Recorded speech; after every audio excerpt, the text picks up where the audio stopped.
合适。Everything we discuss is then leaked to the paper. That's not appropriate. 而且我们也不是那样进行的。And that's not how the way the conversation was 如 conducted. 果有诚心，咱们就用一个互相尊重的态度来进行很好的沟通。If there is 否则这个结果就不好说了。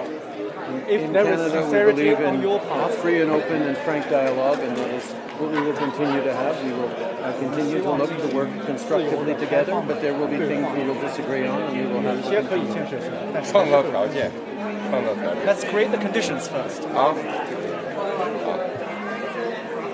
你这个。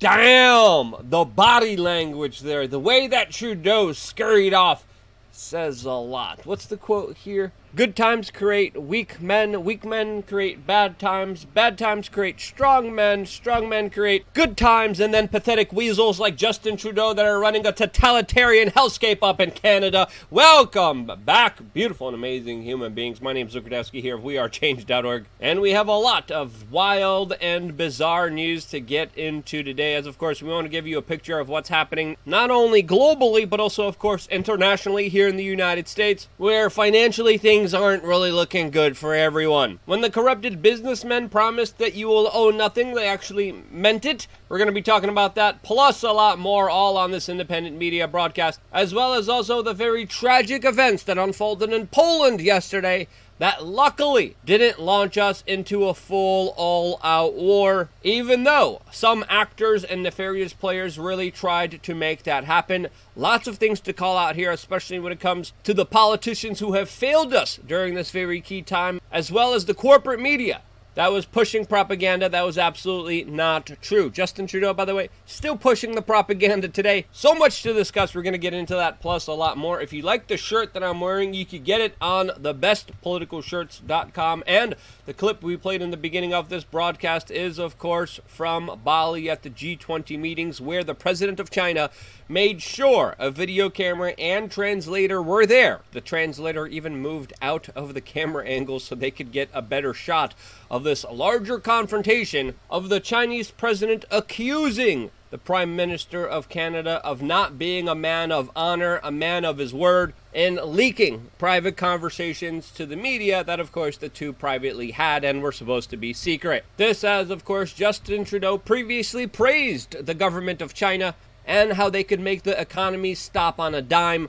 essentially also trying to mimic policies by the totalitarian state of China in his own country, Canada, which has recently arrested, prosecuted, and even debanked individuals who criticized his administration, as of course he locked down society, disarmed people, and now the government there is running a government-assisted suicide program that will eliminate the undesirables in the Canadian society. That right there is a blueprint of something that I've seen before historically. Now, who does that? Oh yeah, evil despots. And when we look at this confrontation, it sure does say a lot, as the Daily Mail is saying that the Chinese president humiliated the Prime Minister of Canada. And in other embarrassing news, we have yet another clip of the President of the United States struggling and fighting with stairs. Yes, there's a new video showing the president once again stumbling, not down the stairs, but going up the stairs. And as the President of the United States vigorously takes on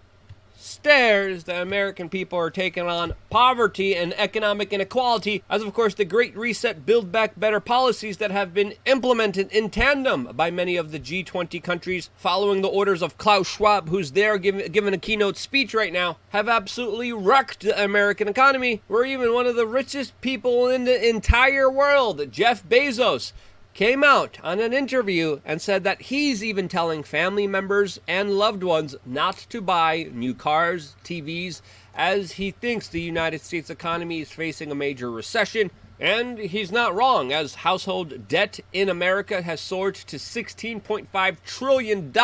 This as Twitter, Facebook, Meta, and Amazon are firing thousands of workers. Amazon specifically is planning on firing 10,000 plus workers from its larger monopoly shipping establishment, highlighting some bigger financial worries ahead of us. You thought cryptocurrency was going to help you during all of this? Nope. That's because it is involved in statists, scammers, and hacks like SBF, who many people now believe was working with U.S. intelligence agencies in order to pull off his Ponzi scheme, as of course he was throwing tens of millions of dollars and even promised $1 billion to the Democrats that are currently in power. And as people were defrauded, robbed of their money, what's the federal government doing in order to get some kind of retribution here? Well, very bewilderingly, they're kind of forewarning the founder of this company that they're coming after him, as they still haven't come after him, as today we're learning from the Daily Mail that the, quote, FBI is planning to extradite SBF. And why would they be saying this before they actually did this unless they were trying to give him a warning telling him to escape? Why is this man not in custody? What is he doing here? Well, does this have to do with the protection money that, of course, he gave to the federal government? Well,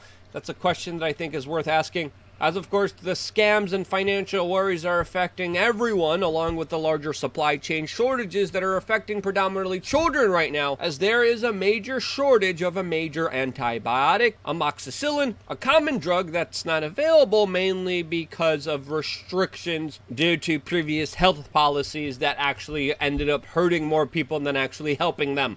This, as we're learning today, that some children have to wait 15 hours in the emergency room because of this major supply chain shortage. And as you're being robbed and screwed over by some of the biggest politicians and multinational corporations on this world, also don't forget that your possibility of being screwed over in the streets is also likely, as of course there's just video after video of brazen criminality that has taken over the United States. With the latest video, not surprisingly, coming from San Francisco, where two monsters pistol whipped a wedding photographer for her camera as the bride and groom just watched it happen. Lots of crazy things happening in this world, lots of insanity. How do you protect yourself? Well, that's specifically what we are going to be discussing on LukeUncensored.com, our own quasi-private, not-so-private, secret underground railroad for information that we cannot discuss here on this particular platform. If you haven't signed up yet, what are you waiting for? It's quick, it's easy, it's simple.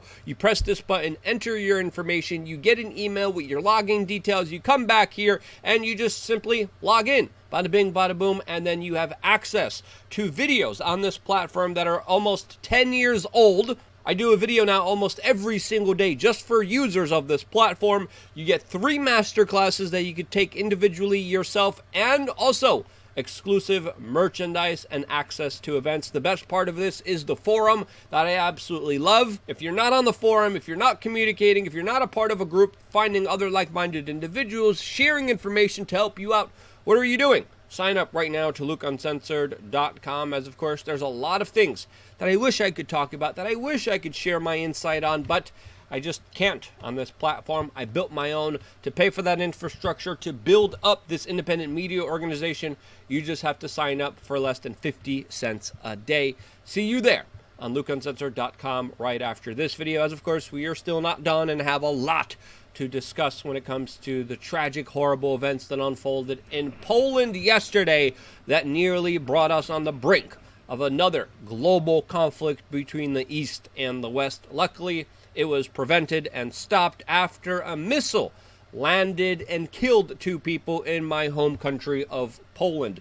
Today, we have the NATO chief coming out and saying that this blast was actually caused by a Ukrainian missile and not a Russian missile as previously believed, which would have sparked NATO Article 5 and the larger self-defense pact, which could have started a bigger conflict and war here. The Polish government and the president himself also came out and said that the strike was not a deliberate Russian attack on the country of Poland, with the Polish president also now saying many hours after the incident that this was very likely a missile blast from the Ukrainian air defense and that it was, quote, an unfortunate accident. As of course the attack took place 4 miles from the Ukrainian border, and a driver and a warehouse worker were hit in the middle of a field from this stray rocket, with predominantly this photo coming out of the incident highlighting the larger devastation from this huge blast that took place in Poland. There's also a picture of Russian fragments, which already a lot of internet sleuths were linking back to an air defense system that was paid for by the United States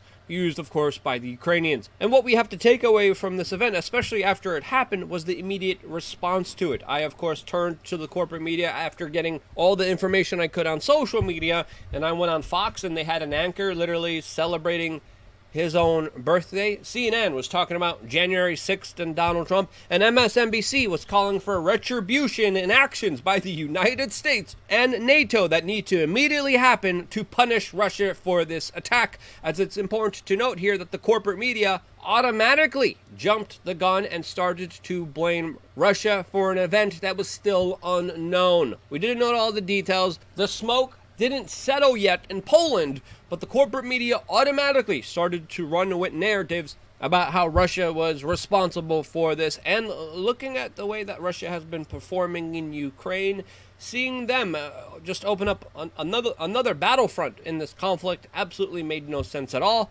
But that didn't matter to, of course, the corporate media that ran stories and then later edited them without any kind of retraction, spreading disinformation before any investigation was done, and not even officially correcting their previous mistake here. That's right there what you call fake news, which, of course, if we were playing by the same rules, they would have been punished by, of course, the big tech social media, but, of course, they're not. Other individuals who automatically tried to use this event for their own personal benefit was, of course, the president of Ukraine that automatically claimed that this was a Russian missile, even though there was information showing that it wasn't. This, as of course, right after the attack, the president of Ukraine called for the, quote, terrorists, Russians, to be put in their place after this attack, which he categorized as a deliberate action by Russia. These words, these hyperbolic statements were extremely dangerous, as of course many Ukrainian government officials automatically tried to use this event as a major galvanizing event that would have created a global conflict. And Justin Trudeau, the Prime Minister of Canada, still to this day is blaming Russia for this larger attack that was clearly not the responsibility of Russia deliberately doing this. Again, the event yesterday was very unfortunate, but it was also very dangerous. The life loss is tragic, but it's tragic just like all the life loss during war, which is absolutely idiotic in my own personal opinion and perspective. As again, we have to understand, we are very close to an entire global conflict that risks the entirety of human civilization, and it could be an accident, which, again, people need to understand here, routinely happens, especially when it comes to bureaucracies, governments, and militaries. You look at the way that the DMV runs. The same people that run the DMV are running the military. There's a lot of incompetent people when it comes to government bureaucracies. Those same people are the ones with their finger on the button and could legitimately make a mistake that could trigger a full, all-out global conflict and war. And all it could take is one exercise going wrong, one button being pushed wrong, one miscalculation, and an attack could happen that could spark this insanity that sadly some people are still waiting for desperately to happen in order to justify their larger perversion for war. This needs to stop more than ever. This situation, this larger proxy war between the East and the West using Ukraine as a battering ram is not helping anyone. And as the conflict naturally subsides because of the cold weather and winter, we still have to understand these attacks could escalate at any moment, at any time. As of course, even just moments ago, Ukraine just blew a Russian oil depot inside of Russia, 190 miles away from Moscow, using a drone strike. This says, of course, Russia has been predominantly attacking the energy infrastructure of Ukraine, going after the resources they are trying to, of course, to make Ukraine suffer a very harsh winter. A harsh winter that, because of this conflict, could be coming your way, especially if you're in Europe. A harsh winter that, of course, will be affecting global food supply chains and everything and everyone else, causing utter distraction and havoc, not just in Ukraine, not just for the poor people there, for the poor people everywhere that are going to be more predominantly affected by this than anyone else. That's what I think. You think I'm wrong? Let me know why down in the comment section below. I got one more video coming your way on LukeUncensored.com. I wouldn't be here if it wasn't for you, and this is why. I love you guys. Stay tuned for more here on wearechange.org. See you right now on LukeUncensored.com.